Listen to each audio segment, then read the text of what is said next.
महाराज जी के श्री चरणों में सादर वंदन। नमोस्तु महाराज जी।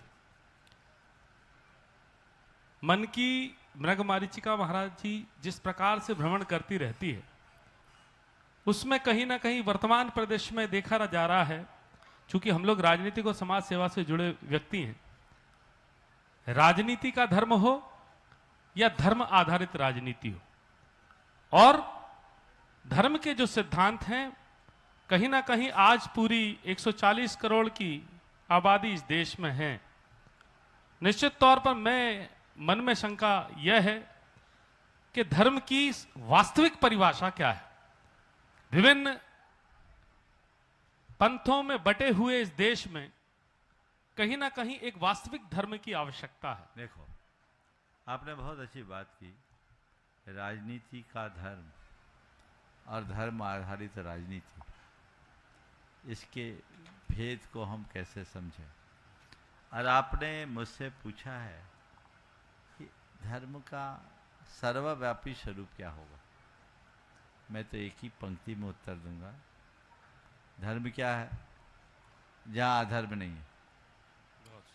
बहुत सुंदर। अधर्म ना होना ही धर्म है। धर्म क्या है इस अवधारणा में फिर भी भूल हो सकती है। अधर्म क्या है इसको सब जानते हैं। अपने आप को पाप, पाखंड, आडंबर और अनाचार से बचाना ही सबसे बड़ा धर्म। हम उससे अपने आप को बचाएं, अपनी चेतना को विकसित करें, परिष्कृत करें, जो हमारे जीवन में दिव्यता और धन्यता को उद्घाटित कर सके। ये सत्प्रयास यदि हम करते हैं तो हमारा जीवन धन्य हो जाता है। हम अपने जीवन को आगे बढ़ाने की कोशिश करें। बंधुओं, मैं आप सबसे ये कहता हूँ, व्यक्ति उपासना अपने अपने तरीके से करे, वो हर व्यक्ति की निजी श्रद्धा का विषय। हर व्यक्ति अपने अपने तरीके से धर्म करे, पर एक बात सब अंदर से अपने हृदय में धार ले कि हम सब के भीतर एक तत्व है, वह है परमात्मा। हम उस आत्म साम्य की भूमिका को समझे, अप्पा सो परमप्पा को चरितार्थ करें। जब तक हम इस तात्विक बात को आत्मसात नहीं करते, तब तक इस तरह का वर्ग भेद, संघर्ष, कट्टरता, सांप्रदायिक उन्माद या मजहबी दंगे चलते रहेंगे। मूल तत्व को पहचानने की जरूरत है।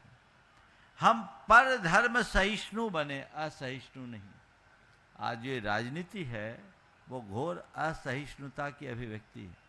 हमारे शास्त्रकारों ने लिखा है, धर्मो यह बाधते धर्म, धर्म यह बाधते धर्म, न धर्म स कुधर्म तत्। धर्म यह बाधते धर्म, न धर्म स कुधर्म तत्। धर्मा विरोधी यो धर्म सधर्म सत्य विक्रम। जो धर्म दूसरे धर्म को बाधित करे वह धर्म नहीं, कुधर्म है। सच्चा धर्म वही है जो सब धर्मों का विरोधी हो। हाँ, इसमें एक बात ध्यान रखना, इसका अर्थ ये मत लेना सब धर्म एक है। मैं इसकी बात की कभी वकालत नहीं करता। सब धर्म एक नहीं होंगे। सबकी श्रद्धा अलग है, सबकी मान्यता अलग है, सबका विश्वास अलग है, सबकी अवधारणा अलग है, सबके सिद्धांत अलग है, सबके दार्शनिक विचार अलग है। धर्म एक नहीं है, धर्म अनेक हैं, धर्म का उद्देश्य एक है। धर्म एक नहीं है, धर्मी एक है। हम सब धर्मी को एक माने। धर्म एक होने के नाम पर तो आज हमारे समाज और संस्कृति पर बड़ा कुठाराघात हो रहा है। कतिपय लोग योजनाबद्ध तरीके से हमारे समाज को गुमराह कर रहे हैं। हमें अपनी पीढ़ियों को यह समझाना चाहिए कि धर्म, अपने धर्म को तो अपने हिसाब से चलो और श्री कृष्ण की बात को याद करो, सर्वधर्म परित्यज्य मामेकम शरणम व्रज। उस सत्य को अपने अंदर उद्घाटित करो। जो तुम्हारी श्रद्धा है, जो तुम्हारी मान्यता है, जो तुम्हारा विश्वास है, जो तुम्हारी अवधारणा है, उसे अच्छे से अपनाओ। लेकर चलो, हाँ, लेकिन धार्मिक कट्टरता मन में मत लाओ। धर्म सहिष्णु बनो, सब धर्मी को एक मानो। मान लो कि ये विश्वास और भावना ऊपर से अलग दिख रही है, अंदर का तत्व तो सबका एक है। सबके अंदर तो वही परमात्मा है, वही तत्व है, उसे हम जाने। ये सीख हमें लोगों को देना है। धर्म अनेक है, धर्मी एक है, ये सिद्धांत हमें सब तरफ प्रचारित और प्रसारित करने की जरूरत है। जब हम ऐसा दृष्टिकोण लोगों में फैलाएंगे, तभी भारत की अनेकता में एकता की संस्कृति को हम और अधिक निखार पाएंगे। बहुत आशीष जी मेरा एक निवेदन और है महाराज। हाँ हाँ, हम सब यहाँ लगभग भेल क्षेत्र के सभी यहाँ निवास करने वाले लोग यहाँ हैं, तो सभी का ये मंतव्य भी है और सभी का आपसे ये निवेदन करबद्ध भी है कि चतुर्थ मास चौमासा जो होता है वो आप इस हमारे इस भेल की इस पवित्र भूमि पर ही करें।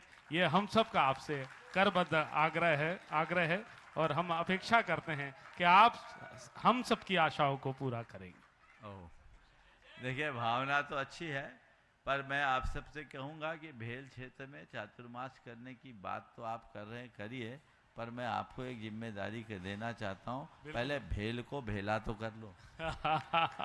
पूरे भेल क्षेत्र के केवल जैनियों तक हमें सीमित मत रखो। नहीं, वो वही हमारा कहना है महाराज सबको जी। इकट्ठे करो। बिल्कुल और हम अभी करेंगे। चातुर्मास में तो देर है, हाँ। क्यों न एक ऐसा कार्यक्रम बनाओ जो सर्वधर्म के मंच बहुत का सुंदर, हो, बहुत और एक व्यापक बनाओ योजना। जी। आ जाओ, चातुर्मास में तो अभी विलंब है, आपका पुण्य होगा तो वो भी हो जाएगा, पर मुझे ही पता नहीं मेरा चातुर्मास कहाँ होगा। जब होगा सो होगा, लेकिन एक संभावना है, कल ऑफिशियली 1-2 दिन में मैं डिक्लेयर कर दूंगा। आगामी 21 जून को अंतर्राष्ट्रीय योग दिवस है। जी। सब लोगों की भावना है, क्यों हो गई व्यवस्था, आज कल में हो जाएगी। अगर वो योग बनता है तो गिरीश जी मैं आपसे कहता हूँ, भावना योग एक ऐसा कार्यक्रम है जो संपूर्ण मानवता के लिए आवश्यक है। क्यों ना हो अंतर्राष्ट्रीय योग दिवस के आगे पीछे हम योग भी एक साथ करें और उसके आगे पीछे एक कार्यक्रम कर लें जो 21 जून के आसपास होगा। 1-2 दिन में व्यवस्थाएं सारी हो जाए तो ये कार्यक्रम करिए और आप इसकी अगुवाई करिए, ताकि पूरा भेल नहीं पूरा भोपाल उमड़ जाए। बहुत बिल्कुल महाराज जी, आपके आशीर्वाद से ये कार्यक्रम सरल, सुलभ और सार्थक होना यहाँ पर सिद्ध होगा। बहुत धन्यवाद।